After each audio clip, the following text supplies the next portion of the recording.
Buenas tardes. Vamos a iniciar la sesión de este día, de hoy, martes de este mes de julio, con la siguiente ponencia, que es la hipertensión, la enfermedad de la hipertensión en embarazadas. Sabemos que la hipertensión arterial, cualquiera que sea su origen, pues es una enfermedad que afecta tanto a la madre como al feto, que es una de las principales causas de morbimortalidad. Para esto hemos invitado a la doctora Aide Chávez Díaz, especialista en ginecología, para que nos hable con respecto a este tema. Doctora Aide, bienvenida a su casa Telemedicina. Gracias. Y adelante, por favor. Gracias. Buenas tardes, pues atendiendo la invitación del doctor y de la institución, vamos a ahondar un poquito en este tema que, aunque probablemente para muchos de ustedes es bastante conocido, en los últimos años pues ha habido algunas modificaciones en cuanto a los consensos a nivel mundial, y es lo que vamos nosotros hoy a revisar. Aunque la guía de práctica clínica de las enfermedades hipertensivas en el embarazo no está actualizada, nosotros pues también necesitamos ver todos los nuevos conceptos para estar al día con los compañeros ginecobstetras, y obviamente como actualización del médico general. Pues vamos a empezar. Bueno, vamos a ver en general las enfermedades o los trastornos hipertensivos en el embarazo. Vamos a tocar los conceptos fundamentales. Y bueno, como bien dijo, la hipertensión en el embarazo es una de las causas y complicaciones más frecuentes asociadas a un embarazo, y nos están correspondiendo al menos a un 10%. De ellas, como vamos a ver más adelante, la nueva clasificación, la hipertensión gestacional y la preeclampsia constituyen la mayor parte de ellas, hasta en un 70%, y la hipertensión crónica en un 10%. La enfermedad hipertensiva o preeclampsia vamos a definirla como un síndrome, ¿sí? Un síndrome multisistémico, ¿sí? Que es decir, que va a afectar a prácticamente muchos órganos, ¿sí? De severidad variable, ¿sí? Y que va a ser muy específico durante la mujer gestante, ¿sí? Y esto principalmente es debido a una reducción en la perfusión de la embarazada, ¿sí? Que se va a caracterizar por un vasoespasmo y por la activación de los sistemas de coagulación. La enfermedad hipertensiva, vamos a ver que es aquella que se va a instaurar alrededor o después de la semana 20. Una vez que nosotros identificamos y diagnosticamos de manera adecuada la enfermedad hipertensiva, la interrupción del embarazo va a ser la principal cura de estas pacientes, ¿sí? Y es una enfermedad también, como vamos a ver más adelante, vinculada a un daño en el endotelio. Existen factores asociados o predisponentes que pueden incrementar el riesgo o la presentación de la enfermedad hipertensiva en la mujer embarazada. Existen muchos factores. A lo largo de más de 2 décadas se ha estado estudiando la enfermedad, y cada vez se encuentran más factores de riesgo, pero así también surgen también más incógnitas. Dentro de los principales factores asociados a un riesgo mayor de desarrollar enfermedad hipertensiva, vamos a mencionar las principales. Aquí tenemos un cuadro de más de 10 factores de riesgo, y si nosotros nos ponemos a buscar en la literatura nacional y en la literatura mundial, vamos a encontrar todavía aún más. Pero entre las 10 principales, pues, es que la enfermedad hipertensiva se presenta principalmente en nulíparas, ¿sí? También si nuestra embarazada tiene antecedente de preeclampsia en cualquier modalidad, pues también aumenta su riesgo en los extremos de la vida, mayores de 40 años, menores de 18 años, ¿sí? Antecedentes familiares también, si mamá e hija tuvieron preeclampsia, ¿sí? Como complicación del embarazo. Sí, se asocia con una hipertensión arterial crónica alguna enfermedad renal, es decir, que vaya inmiscuido, o también que esa paciente embarazada curse con otras enfermedades, ¿no? que involucren principalmente el endotelio, ¿sí? Síndrome de anticuerpos antifosfolípidos, ¿sí? Diabetes mellitus, diabetes gestacional, la obesidad también está vinculada, y bueno, la restricción del crecimiento intrauterino idiopática, ¿sí? También puede estar vinculada con riesgo. Esto es importante porque nosotros durante el control prenatal y durante la exploración obstétrica de la paciente debemos de ser muy cautelosos y buscar intencionadamente factores de riesgo, no nada más para la enfermedad hipertensiva, sino también para otras complicaciones del embarazo, ¿sí? Se dice que la preeclampsia se debe a una hipoxia o a una isquemia placentaria, y esta pues va a ser secundaria a alteraciones del trofoblasto, ¿sí?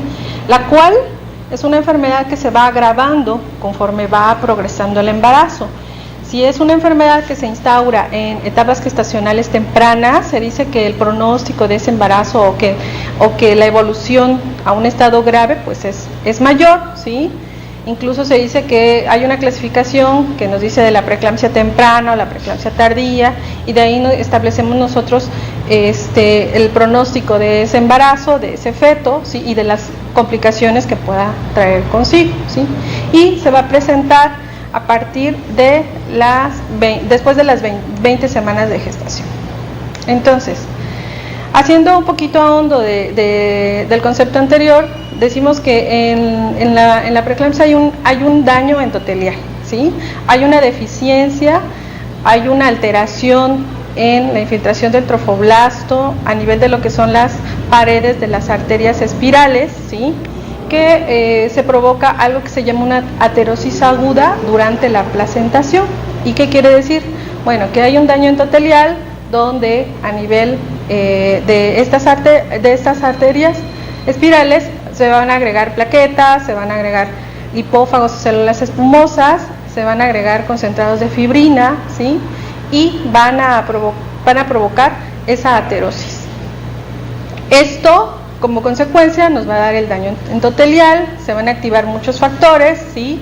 Dentro de ellas se van a activar las plaquetas circulantes, que van a reaccionar con otras sustancias vasoconstrictoras, principalmente los tromboxanos A2, la serotonina, entre otras, y también factores procoagulantes, ¿sí? Y esto nos va a dar como principal pues un endotelio anormal, ¿sí? Con anormalidad para dilatarse, ¿sí? ¿Por qué? Porque este endotelio va a adquirir la capacidad de producir un factor que se llama endotelina 1, que es un potente vasoconstrictor, ¿sí? Esta vasoconstricción, bueno, esto va a producir al final una isquemia, ¿sí? Con una lesión endotelial, que si nosotros le agregamos factores maternos, factores ambientales, pues al final nos van a dar la patogénesis de la enfermedad. Como dijimos anteriormente, va a haber una alteración en la perfusión o una hipoxia placentaria, y esto nos va a llevar a daño endotelial, y al final nos va a llevar a daño endotelial de varios vasos, de varios órganos, que van a desencadenar una disfunción pues multiorgánica, ¿sí? De ahí las complicaciones de la preeclampsia, el daño endotelial, el daño a sistema nervioso, el daño a riñón, ¿sí? Y bueno, aquí es un cuadro igual más esquemático, donde nos dice que esa disfunción del endotelio, esos factores que se liberan, ¿sí? Pues van a provocar hipertensión, van a provocar alteraciones renales, y de ahí van a venir todos los hallazgos de la preeclampsia. Va a provocar también alteraciones a nivel del sistema nervioso y a nivel de hígado. Dentro de los nuevos conceptos de lo que es la enfermedad hipertensiva, se emitió por el Colegio Americano de Ginecología y Obstetricia en noviembre del 2013 los nuevos cambios para esta enfermedad, y nos da una clasificación en donde la enfermedad hipertensiva la vamos a clasificar en una preeclampsia, eclampsia, en una hipertensión crónica de cualquier causa idiopática o cualquier causa, la hipertensión crónica con preeclampsia sobreagregada y lo que es la hipertensión gestacional. La preeclampsia-eclampsia es una entidad que, como ya vimos, se va a instaurar después de la semana 20 de gestación. Dentro de toda la clasificación de la enfermedad hipertensiva es la más común, ¿sí? Y pues se va a definir como la aparición de una hipertensión durante el embarazo más la proteinuria. ¿Qué es la hipertensión durante el embarazo? Para fines diagnósticos, nosotros como criterios vamos a definir como hipertensión aquella presión arterial mayor o igual a 160 de sistólica o mayor o igual a 110 en 2 ocasiones, en estas sí son minutos entre ellos, el intervalo, ¿sí? O una presión mayor o igual de 140-90, ¿sí? En 2 mediciones con una diferencia de 4 o hasta 6 horas. Más la presencia de proteinuria, que nosotros la estamos definiendo como la presencia de 300 miligramos de proteínas en orina en una recolección de 24 horas, ¿sí? En cuanto a la proteinuria, como vimos, bueno, la vamos a definir como aquella que es mayor a 300 miligramos, ¿sí? En una recolección de orina de 24 horas. La vamos a definir también como en una tira reactiva, una tira de bililapsis, de urolapsis, la presencia de 30 miligramos por decilitro, que equivale a una cruz, en una muestra de orina con una diferencia también de 6 horas, en un lapso mayor, no de 7 días, ¿sí? Y sin la evidencia de algún tipo de infección urinaria. La proteinuria o la tira reactiva también tiene una sensibilidad de un 61% y una especificidad alrededor del 90%. ¿Qué es lo nuevo? También nos dice los nuevos consensos que ante la ausencia de proteinuria nosotros podemos realizar un diagnóstico de preeclampsia si existen estos siguientes criterios: la presencia de trombocitopenia, presencia de alteraciones a nivel de hígado, presencia de disfunción renal, la presencia de un edema agudo de pulmón, alteraciones visuales o de sistema nervioso. Y considera al síndrome de Hell un subtipo de la preeclampsia, es una variante atípica de la preeclampsia. La preeclampsia la vamos nosotros en estos momentos a clasificar en una preeclampsia sin datos de severidad y una preeclampsia con datos de severidad. Los conceptos de, como vienen en las guías de práctica clínica, de preeclampsia leve, incluso más en libros también de texto todavía la definen como leve, moderada, severa, en las guías la definen como preeclampsia leve o severa, ¿sí? Esto ha cambiado en los últimos años. Entonces vamos a ver que la preeclampsia sin datos de severidad pues van a tener todos los criterios diagnósticos de preeclampsia. Este cuadro es la verdad muy práctico, ¿sí? Donde nos está diciendo que nosotros vamos a poder diagnosticarla con una presión mayor o igual a 140, ¿sí?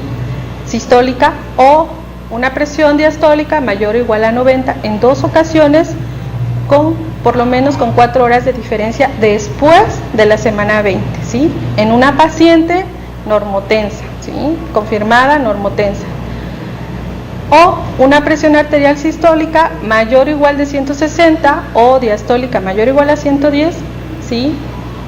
Que se presente en ese momento con una proteinuria mayor o igual a 0.3 gramos en 24 horas en una orina recolectada en este tiempo, ¿sí? O en una tira una tira reactiva la presencia de una cruz, ¿sí? En las pacientes con hipertensión, pero que nosotros no evidenciemos proteinuria, ¿sí? La nueva aparición de cualquiera de los siguientes también nos va a dar el diagnóstico de preeclampsia. ¿Qué quiere decir?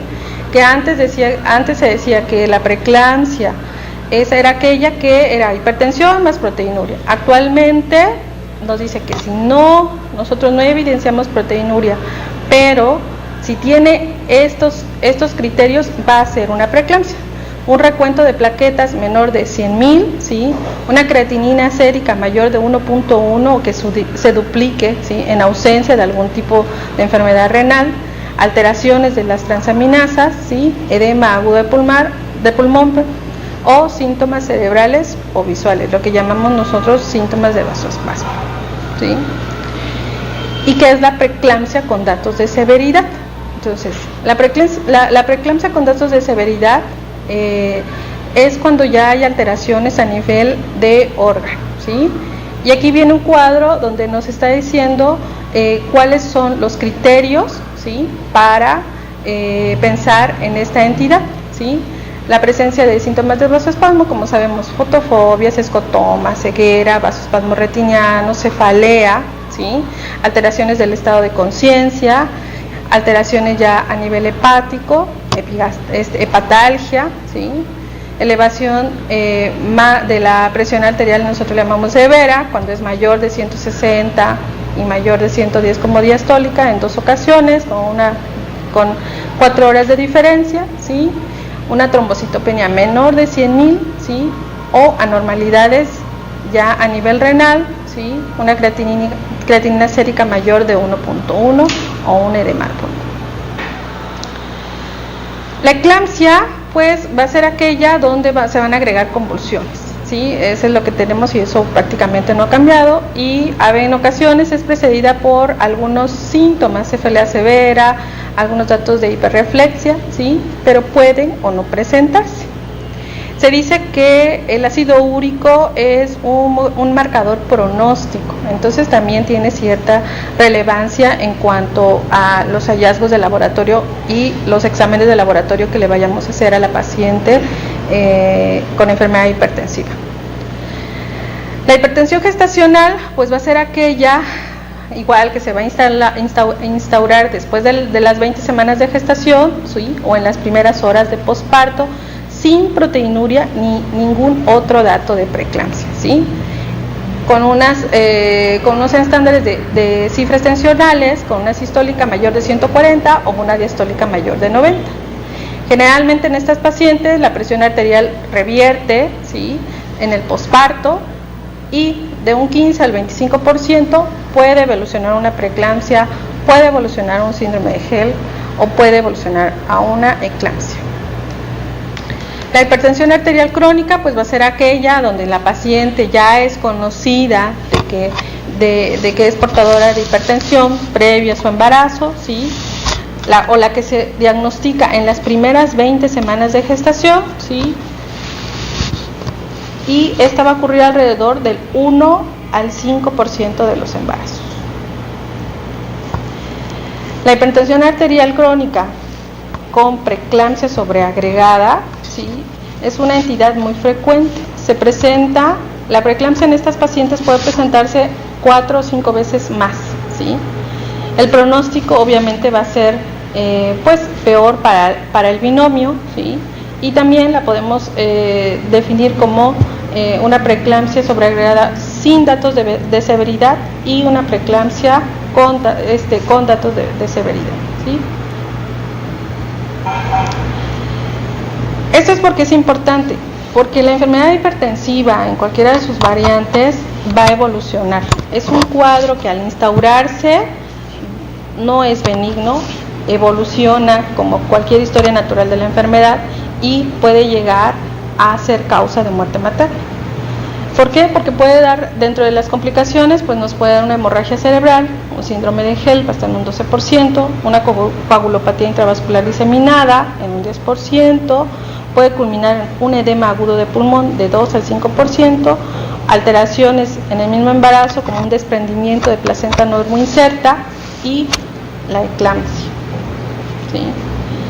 De manera general, el síndrome de HELLP, que ya dijimos que es una variante de la preeclampsia, va a aparecer en el 4 o aparece en alrededor del 4 al 12% de las pacientes y pues se trata de una hemólisis microangiopática, ¿sí? Donde hay aumento de las pruebas funcionales hepáticas, bilirrubinas totales, DHL y va a haber trombocitopenia dentro de las principales hallazgos. Esto es un diagnóstico prácticamente de laboratorio, ¿sí? Entonces, ¿Qué conceptos nosotros debemos de actualizar? Bueno, que se elimina el concepto de preeclampsia leve y severa y solamente nos vamos a enfocar a términos de preeclampsia sin datos de severidad y preeclampsia con datos de severidad, ¿sí? El manejo. El manejo de la paciente con enfermedad hipertensiva, pues ojalá fuera como una receta de cocina, pero realmente es una enfermedad bastante difícil, ¿sí? Con complicaciones bastante serias y con una alta mortalidad, ¿sí? Por lo tanto, lo más importante aquí es nosotros hacer el diagnóstico oportuno para que nuestro manejo sea adecuado, oportuno y ver si en nuestras unidades o en nuestro hospital tenemos las condiciones para que ese binomio tenga una buena resolución, ¿sí? O las menores complicaciones que pudiera haber, ¿sí? Entonces, dentro del manejo de lo que es la preeclampsia sin datos de severidad, como comenté anteriormente, debemos de establecer la seguridad de ese binomio, ¿sí? Del feto y de la madre, ¿sí? Determinar la maduración del feto, es decir, concretar la edad gestacional de ese embarazo, ¿sí? Hacer la evaluación del binomio, ¿sí? Establecer un peso fetal y todo lo que conlleva a la valoración obstétrica de la paciente, ¿sí? Contar con exámenes de laboratorio completos, ¿sí? Dentro de ellos, a manera de recordatorio, pues hay que solicitar una biometría hemática, una química sanguínea, unas pruebas funcionales hepáticas, ácido úrico, DHL, tiempos de coagulación, un examen general de orina. Serían los exámenes de laboratorio básicos a solicitar en cualquier paciente que se presente con trastornos hipertensivos, ¿sí? Y reinterrogar o interrogar síntomas de severidad.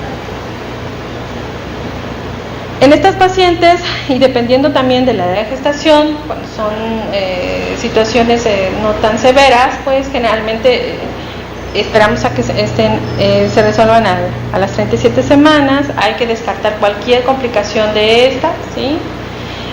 Y dependiendo también de las condiciones en las cuales la paciente llegue a nuestra valoración, pues dependerá también el manejo de esta paciente,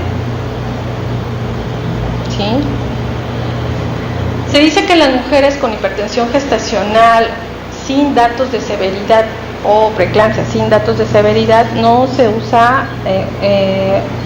recomienda usar de primera instancia antihipertensivos, ¿sí? Es lo que nos dicen los consensos, ¿sí? También nos dice que las revisiones a nivel de COFED en cuanto al reposo en cama, pues tampoco ha sido algo beneficioso ni adverso para la paciente con enfermedad hipertensiva, y lo que sí se ha asociado a mayor tasa de eventos tromboembólicos, porque como vimos dentro de su fisiopatología es un estado también pues procoagulante. Y en caso de alguna sospecha de una restricción del crecimiento intrauterino, pues hay que de preferencia hacer uso de ultrasonido Doppler, ¿sí? Para ver cómo están los flujos a nivel del feto. En cuanto al manejo de la paciente con preeclampsia con datos de severidad, lo primero que debemos de hacer, bueno, es ocupar un expansor de volumen intravascular. Generalmente nosotros ocupamos una solución cristaloide a razón de 300 cc en carga rápida para 20 minutos y después lo dejamos a una razón de 125 mililitros por hora, ¿sí? No vamos a romper un vasoespasmo porque no es lo que se está provocando a nivel en la paciente con preeclampsia. Dijimos que es un daño endotelial, ¿sí? ¿Qué otra cosa? Pues iniciar el manejo de las crisis hipertensivas, porque realmente es una crisis hipertensiva por la cual está cursando nuestra paciente, ¿sí? Hasta llegar a nuestras metas de control de cifras tensionales, ¿sí? Y si esa paciente amerita iniciar antihipertensivos, pues hay que iniciarlos, ¿sí? Y obviamente en la preeclampsia con datos de severidad, pues el riesgo de que pueda evolucionar a una eclampsia pues es elevado Por lo tanto, pues debemos hacer una prevención de las crisis convulsivas, ¿sí? Y pues ya sabemos que también el medicamento de elección pues es con el sulfato de magnesio. En estas pacientes con enfermedad severa, ¿sí?, la interrupción del embarazo, como vimos, es el tratamiento definitivo y curativo. Es decir, la extracción de la placenta va a hacer que esa paciente mejore, ¿sí? Sin embargo, en el 70% de los embarazos o de las pacientes que presentan esta enfermedad se instaura de manera temprana, es decir, antes de las 34 semanas, y a este tipo de pacientes nosotros le ofrecemos algo que se llama un manejo conservador de la preeclampsia con datos de severidad, ¿sí?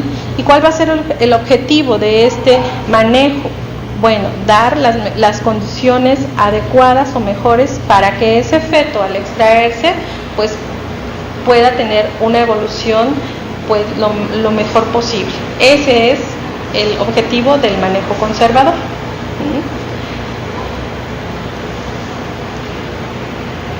Eso ya vimos. Bueno, múltiples revisiones del Cochrane nos dicen que el manejo conservador los vamos a dar entonces a aquellas pacientes con preeclampsia, con datos de severidad, ¿sí?, que estén cursando, que nos lleguen alrededor de la semana 28 a la 34, ¿sí?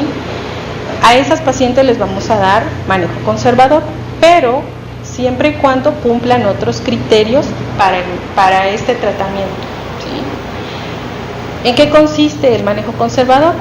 Bueno, consiste en que vamos a mantener la presión controlada, por lo menos con 2 antihipertensivos, a dosis máxima le llamamos nosotros, ¿sí?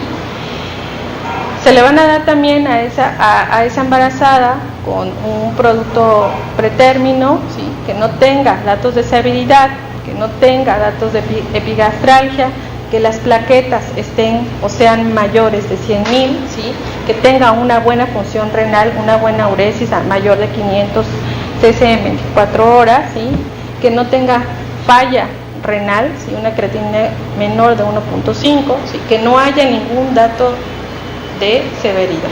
Es decir, estas pacientes se las vamos a ofrecer en condiciones lo más estables posibles, ¿sí?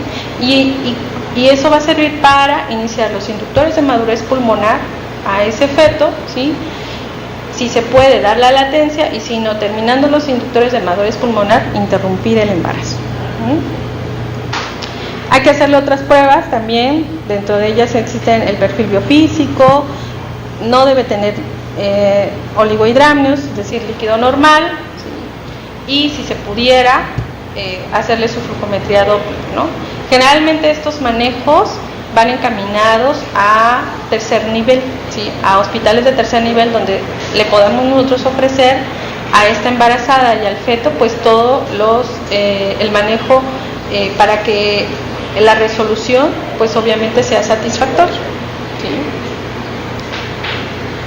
¿Cuándo interrumpimos un manejo conservador? Cuando una paciente con datos de severidad cumple más de 34 semanas, si la paciente dice yo no quiero el manejo que me dé, ¿sí?, cuando hay descontrol de las cifras tensionales, unas crisis hipertensivas o que no podamos nosotros controlar con los medicamentos que tenemos, ¿sí?, datos de severidad, de vasoespasmo persistente, epigastralgia, que se instaure un síndrome de Hellum-Lempel o una eclampsia, ¿sí?, oliguria o trombocitopenia menor de 100.000. Entonces, cuando nosotros tenemos prácticamente todos estos que estamos mencionando son datos de severidad, o que esa preeclampsia se convierte en una preeclampsia con datos de severidad, entonces ahí termina ese manejo, porque el riesgo de complicaciones para esa mujer pues es mayor. ¿Cuándo debemos nosotros iniciar el manejo de la hipertensión? Bueno, si nosotros tenemos una paciente con cifras tensionales más de 150 sistólicas o diastólicas de 100, hay que iniciar tratamiento, ¿sí?, porque pues tienen riesgo alto de convulsionar, de tener algún evento vascular cerebral, ¿sí? Y las metas que nosotros tenemos es que las mujeres sin datos de disfunción orgánica también debemos de nosotros darle manejo, o aquellas pacientes que ya también nos den alteraciones de laboratorio o alteraciones de difusión orgánica, también hay que iniciar antihipertensivos. ¿Cuál es la presión arterial objetivo? La presión arterial no es disminuir de manera abrupta la presión arterial. Nuestro objetivo es mantener esas cifras tensionales alrededor de 130 a 150 cuando iniciamos nosotros el manejo, como sistólica, y una presión diastólica objetivo alrededor de 80 a 100, ¿sí? Porque también podemos tener efectos si nosotros hacemos un descenso abrupto de la presión arterial, ¿sí? Incluso puede culminar con un desprendimiento de placenta, con un óbito. Entonces por eso es importante el manejo, que sea cauteloso y tener los tiempos. Como ya sabemos, existen muchos medicamentos que están a la mano, ¿sí? La mayoría de ellos lo contamos en los hospitales, ¿sí? Y como no vamos a andar mucho, pero vamos a hacer nada más una revisión muy rápida. Dentro de los medicamentos utilizados para la enfermedad hipertensiva, ¿sí? Utilizamos la alfametildopa, el avetalo, que no lo tenemos en México, ¿sí? También está indicado el uso de nifedipino de acción prolongada, ¿sí? La hidralazina, dentro de los principales antihipertensivos para la mujer con preeclampsia. La Sociedad Americana del Colegio de Ginecobstetricia, en este boletín del 2013, nos dice que aquellas pacientes con cifras tensionales menores de 160 a 110, como recomendación no se debe de utilizar sulfato de magnesio. ¿Qué quiere decir? Que el sulfato de magnesio va a estar destinado a la profilaxis para aquellas preeclampsias con datos de severidad, ¿sí? Recordemos que el sulfato de magnesio, su profilaxis no va a detener o no va a revertir la enfermedad, es una enfermedad evolutiva, ¿sí? Y actualmente, y de acuerdo a todas las revisiones del Cochrane, pues el sulfato de magnesio sigue siendo el más seguro y eficaz para el manejo de las crisis convulsivas en estas pacientes. Recordando, ¿sí?, los dos esquemas que tenemos, el esquema de Suspan y el esquema de Cibaí. El esquema de Suspan es la aplicación de 4 gramos IV, ¿sí?, de sulfato de magnesio con una dosis de mantenimiento de 1 a 2 gramos por hora. Y el esquema de Cibaí es de 6 gramos igual IV con una dosis de mantenimiento de 2 a 3 gramos por hora, ¿sí? ¿Cuánto va a durar nuestro tratamiento de profilaxis? Realmente todas las revisiones no se han concretado o no han tenido conclusiones acerca de cuánto es el tiempo. Las recomendaciones que ellos nos dan es que pacientes con preeclampsia, con datos de severidad o eclampsia, pues hay que mantenerlo alrededor de 24 a 48 horas, dependiendo obviamente del estado de la paciente, ¿sí? Hay que tener cuidado con el sulfato de magnesio porque también puede llegar a ser tóxico, ¿sí? Igual este esquema es un esquema pues bastante ilustrativo, ¿sí? Entonces hay que estar muy al pendiente con las mediciones por laboratorio para evitar la toxicidad por sulfato de magnesio. Y dentro de esta pues ya sabemos que hay pérdida de los reflejos tendinosos profundos, puede haber una parálisis respiratoria, alteraciones a nivel del corazón, hasta un paro cardiorrespiratorio, ¿sí? Y bueno, el antídoto, ¿sí?, del sulfato de magnesio, pues es el gluconato de calcio a ración de 1 gramo IV durante 5 o 10 minutos. Eso es lo que nosotros vamos a manejar. En el manejo del posparto de la paciente con enfermedad hipertensiva también es muy importante, porque también se ha visto que en mayor porcentaje las complicaciones de la preeclampsia, de la enfermedad, de la hipertensión gestacional con datos de severidad o de la preeclampsia sobreagregada pueden o se instauran después del nacimiento del bebé, ¿sí? Incluso son pacientes que a veces son de difícil control en cuanto a las cifras de tensión arterial elevadas. En estas pacientes, pues nosotros debemos de evitar los AINES, más que se pueda, ¿sí? Estas pacientes se van a mantener con las dosis de medicamentos que nosotros les hayamos dado, ¿sí? Ya sea dosis altas, dosis bajas, ¿sí? Hay que mantenerlo por lo menos de 24 a 72 horas, ¿sí? Y posterior a este evento de 72 horas, nosotros podríamos evaluar el alta de esa paciente con ciertas indicaciones, ¿sí? Hay que hacer una revisión de la mujer puérpera con enfermedad hipertensiva en cualquiera de sus variantes alrededor de una semana, ¿sí?